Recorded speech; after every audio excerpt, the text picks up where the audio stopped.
Welcome back to the Better Gaming Show. My name's Jim, and today we're looking at some alarming new figures from GamCare. For those unaware, GamCare is the UK charity behind the National Gambling Helpline.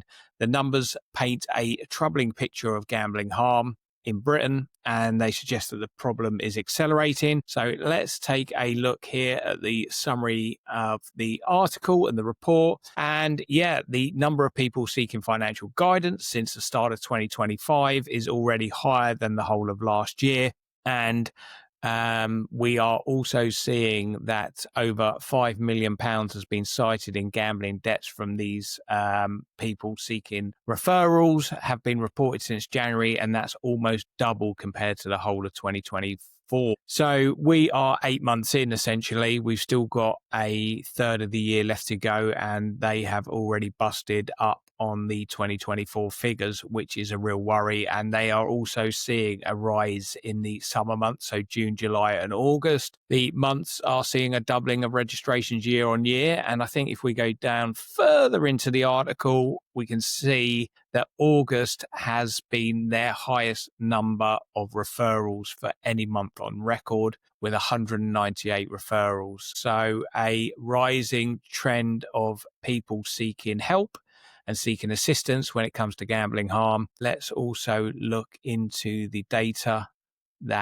so the total number of referrals through the whole of 2024 was 1,151 people being referred to the service since January, up from 923 people for the whole of 2024. Also, something that is of a worry is the average of gambling debt per person. So as previously mentioned, they had debts of over 5.3 million in total, and that is an average of £4,682 per person. So the amount that people are getting themselves into debt is also increasing. You've got to think that it's societal matters, it's the cost of living, it's the financial struggle that everyone is facing, and it is people seeking a solution to that on top of having a gambling problem. The GamCare do warn that there are some cases that are far more severe than the average suggests. So what you're looking here is and the outliers always inform that. So there's going to be people clearly with,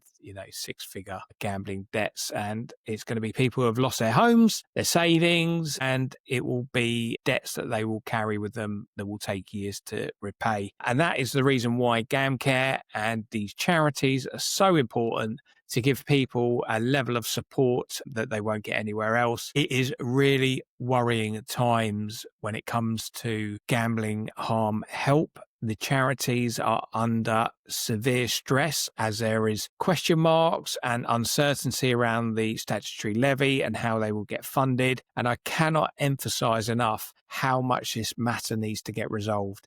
People need to step in, be it government, be it statutory bodies, be it interested bystanders or operators or anyone that can have an influence on any decisions that are going on here, because even on the matters of the APPG, it seems that they're not overly pressed in resolving this matter with speed that it requires. And that is a real worry. Yeah, we'll keep a watch on this. It's super interesting, super worrying, but if I'm going to take some positivity from this, it's that people are reaching out, requesting help and requesting support, which is a good thing. Okay, that's it for now. Cheers.